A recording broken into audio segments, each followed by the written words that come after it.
Oke, kita lanjutin teman-teman ke subbab replacement project. Nah, intinya di replacement project dan apa sih bedanya dengan yang project tadi.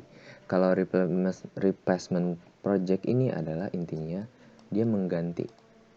Jadi sebenarnya dia udah ada aset yang manfaatnya sebenarnya sama dengan aset yang baru. Tapi bisa jadi aset yang lama tadi itu udah nggak efisien lagi kalau dipakai. Biasanya aset-aset yang ini memang manfaatnya udah habis. Jadi memang dibutuhkan adanya replacement atau penggantian. Nah, intinya jadi replacement project ini adalah penggantian aset lama ke aset baru. Nah, jadi untuk pembandingan project cash flow-nya kita beracuan pada incremental cash flow dari aset lama dibandingkan dengan aset baru seperti yang udah diterangkan di video sebelumnya. Nah, untuk yang initial outlay-nya itu kita dapatkan dengan cara new asset price kita tambahkan dengan relevan cost untuk memakai aset baru tadi ditambah NOW net operating working capital new and old berarti selisihnya. Terus kita kurangkan dengan proceed sale of old asset. Jadi kan kalau kita mau menggantikan aset baru ya, biasanya aset lamanya kita jual dulu biar kita jadi tambahan uang untuk membeli aset lama. Nah, ini menjadi pengurang dari initial outlay. Sekali lagi, jangan lupa dia udah net of tax. Nah, untuk struktur dari income statement-nya untuk mempermudah teman-teman mencari EBIT dan free cash flow-nya itu sekali lagi seperti ini.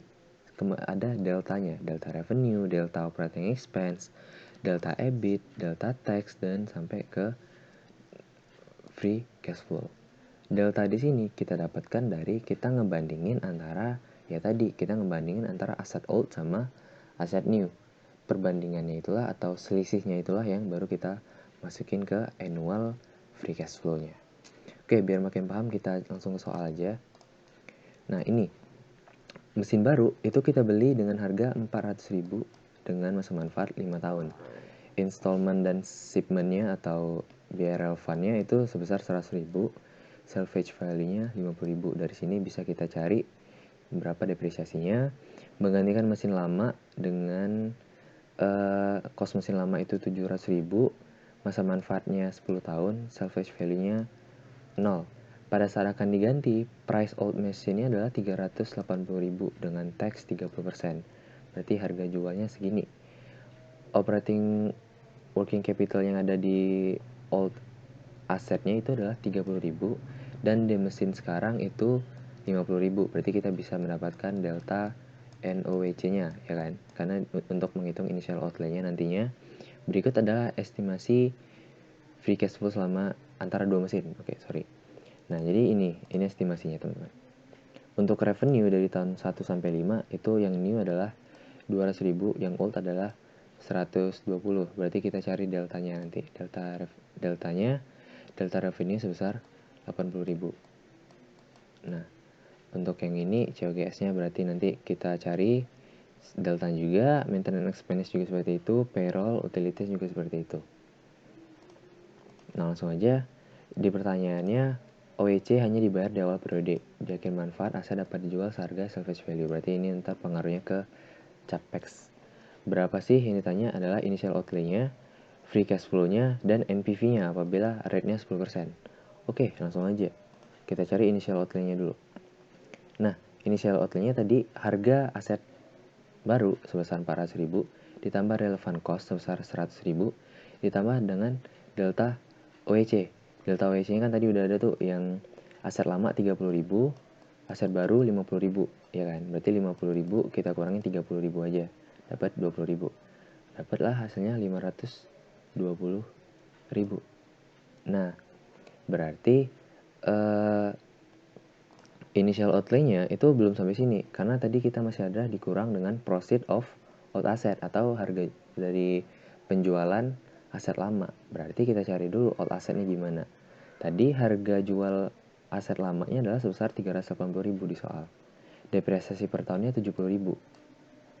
Depresiasi per tahunnya 70.000 berarti kita dapetin book value-nya dari 700.000 dengan harga perolehan awalnya dikurang 70.000 dikali 5 tahun.